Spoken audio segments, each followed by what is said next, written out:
EPS के pension धारकों के लिए बहुत ही बड़ी खुशखबरी। एनएससी की टीम की मेहनत सफल। आपकी ईपीएस पेंशन को लेकर एनएससी की टीम के द्वारा बहुत ही बड़ी जानकारी सामने आ रही है। आपकी प्रमुख पेंशन की बढ़ोतरी को लेकर जो कि मांगे थी, उस मांगों को स्वीकृति मिली है और कौन-कौन सी मांगों को यानी कि सरकार सहमति देगी, जिसके बाद आप सभी को इसका लाभ मिलेगा। तो एनएससी की टीम के द्वारा आप सभी की पेंशन को लेकर इस वक्त की सबसे बहुत ही बड़ी महत्वपूर्ण ईपीएस पेंशन बढ़ोतरी को लेकर अपडेट आ रही है, जिसको जानेंगे कि इस वीडियो के अंदर विस्तार से कि आपकी पेंशन में कितनी सरकार बढ़ोतरी करेगी, जिसके बाद यानी कि पेंशन धारकों की पेंशन में कितना इजाफा देखने को मिलेगा। साथ ही उनकी प्रमुख अन्य भी मांगे थी कि सरकार हायर पेंशन की साथ में सुविधा दे और मिनिमम पेंशन में बढ़ोतरी करे। तो सरकार ने एक बार फिर से आपकी पेंशन को लेकर बहुत बड़ा एक्शन लिया है, जिसके अनुसार ईपीएस 95 पेंशनधारक है, उनकी भी सरकार पेंशन बढ़ोतरी की सारी मांगे हैं उनको मंजूर करने जा रही है। साथ ही पेंशनधारक के उनके साथ ही जो ओपीएस के जो कर्मचारियों को लेकर मांग थी कि जो बहाल करे ओपीएस, उनके लिए भी ताज़ा जानकारी आ रही है कि सरकार ओपीएस बहाल करने जा रही है या फिर नहीं।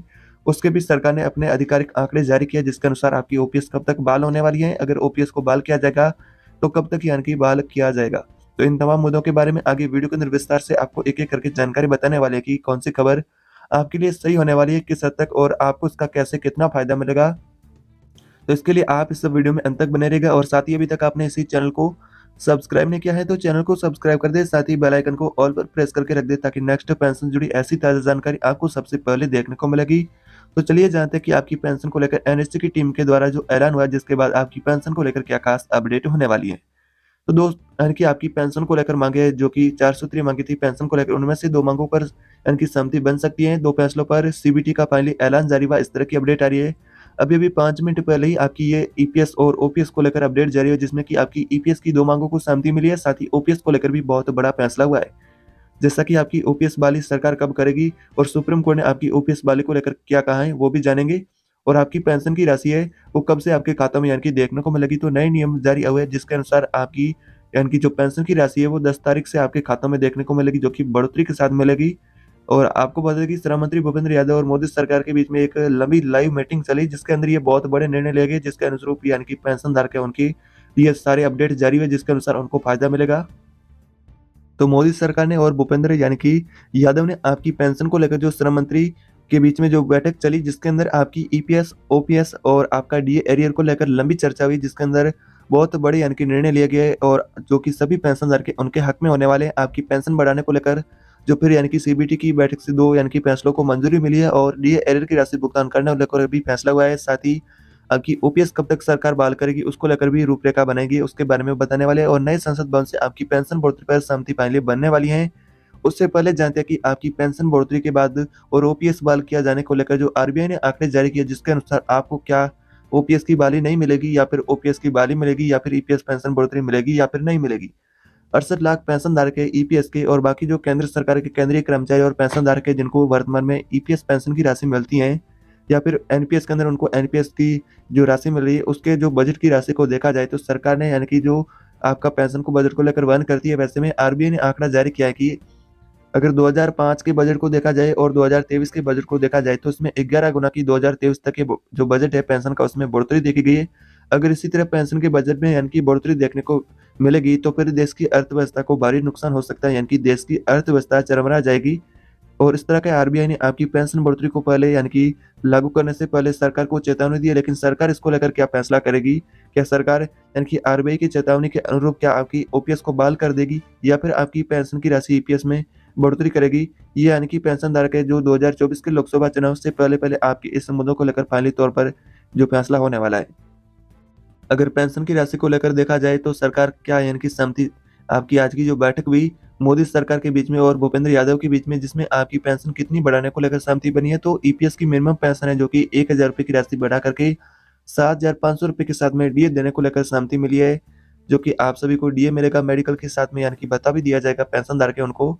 तो ईपीएस 95 पेंशनधारक है उनकी ये भी प्रमुख मांग है कि पेंशनधारकों को हायर पेंशन की सुविधा का लाभ दिया जाए, साथ ही मेडिकल भत्ते के तौर पर उनको या फिर उनका मेडिकल की अच्छी फैसिलिटी की उन्हें सुविधा मिले, उनके लिए कोई नई योजना बनाई जाए या फिर उनकी पेंशन की राशि के साथ ही उनका महँगाई भत्ते के तौर जैसे कि आपकी राशि मिलती है, उसी तरह मेडिकल भत्ता भी पेंशनधारकों को दिया जाए। तो इसको लेकर विचार किया जा रहा है कि पेंशनधारकों के मेडिकल भत्ते को लेकर कुछ खासा मीडिया रिपोर्ट के अनुसार जो अपडेट आ रही है, जिसके अनुसार ऐसा कहा गया है कि आपकी जो यानी कि मेडिकल भत्ते की राशि है वो आपको मिलेगी। ये भी आपको निर्भर करेगी आपका वर्तमान में एज कितना है, साथ ही आपने कितने समय तक पैसा जमा किया है, उस हिसाब से यानी कि आपको मेडिकल भत्ता मिलेगा। अगर आपकी ऐज को वर्तमान में देखा जाए तो 70 वर्ष से अधिक है या फिर 75 वर्ष से अधिक आपकी ऐज है, तो फिर आपको ₹5000 का मेडिकल भत्ता भी मिलेगा और इसी यानी कि आपकी 70 या 75 वर्ष से आपकी ऐज कम है, तो फिर आपको मेडिकल भत्ता यानी कि ₹2500 का मिलेगा, यानी कि आधा मेडिकल भत्ता मिलेगा।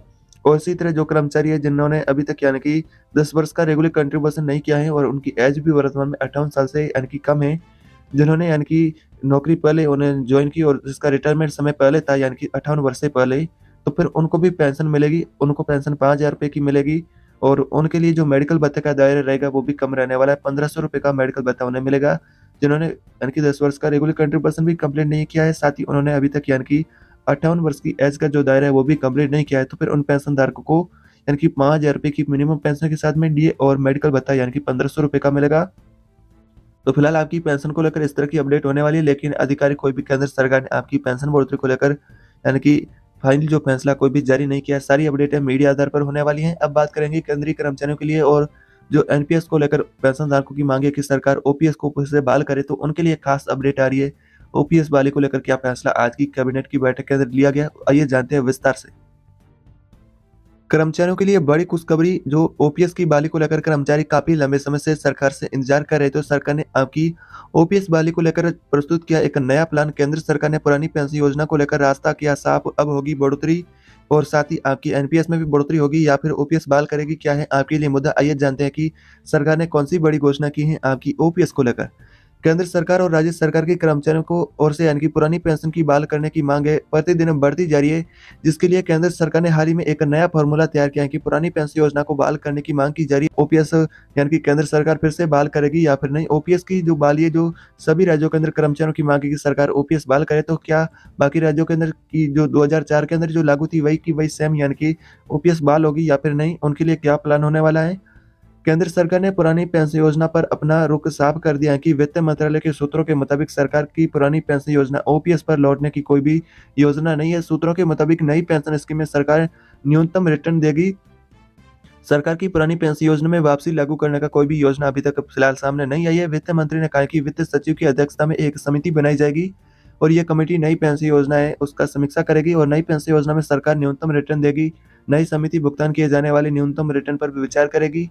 साथ ही कर्मचारी अपने वेतन का 10% का यानी कि योगदान है वो करते रहेंगे। इसके अलावा राज्य सरकार 14% का योगदान देती रहेगी। पेंशन का पूरा पैसा पेंशन नियामक पीएफआरडीए के पास जमा होगा, जो कि इससे निवेश करता है। इससे गुजरते दिन यानी कि साथ ही पुरानी पेंशन की जो मांग है वो फिर से अब बढ़ने लगी है। क्या सरकार फिर से यानी कि बहाल करेगी आपकी पुरानी पेंशन? इस मांग को लेकर महाराष्ट्र और हरियाणा में कई कर्मचारी हड़ताल पर चले गए हैं। रेलवे कर्मचारी भी पुरानी पेंशन की बहाली को लेकर आंदोलन कर रहे हैं और राजस्थान, छत्तीसगढ़, झारखंड, पंजाब, हिमाचल प्रदेश समेत कुछ गैर भाजपा राज्य हैं जिन्होंने पुरानी पेंशन की बहाली की घोषणा करके वहाँ के राज्य के जो कर्मचारी उनको पुरानी पेंशन का इनके लाभ दिया जा रहा है। वैसे में नई पेंशन योजना में न्यूनतम गारंटी कैसे क्या होने वाली है? पुरानी पेंशन योजना और सरकार की जो पुरानी पेंशन योजना को लागू करने का कोई भी वर्तमान में यानी कि रुख नजर नहीं आ रहा है और ये निर्णय राज्य ओपीएस निर्णयों को प्रभावित करेगा। हालांकि नई राज्य की जो यानी कि पेंशन धारकों के लिए राज्य की यानी कि क्या होने वाली है, जिन राज्यों के अंदर यानी कि पुरानी पेंशन लागू हो गई है और बाकी राज्य उनके अंदर वहीं अभी पर यानी कि समय पर उनके लिए लागू नहीं ओपीएस हुई, तो फिर कर्मचारी क्या कदम उठाने वाले हैं? तो कर्मचारियों का यानी कि ऐलान हो चुका है कि सरकार अगर 10 दिसंबर तक उनकी मांगे पूरी नहीं करती हैं तो 10 दिसंबर को कर्मचारी बड़ी रैली करेंगे। साथ ही अनिश्चितकाल हड़ताल पर भी कर्मचारी तैयार हैं, यानी कि अनिश्चित हड़ताल करने को लेकर भी कर्मचारियों का साफ रुख नजर आ रहा है। वैसे में सरकार को यह फैसला 10 दिसंबर से पहले लेना होगा, लेकिन सरकार ने अभी तक कोई भी आपकी ओपीएस बहाली को लेकर अपना प्रस्ताव यानी कि नहीं दिया है और न ही अपना कोई भी आधिकारिक घोषणा की है।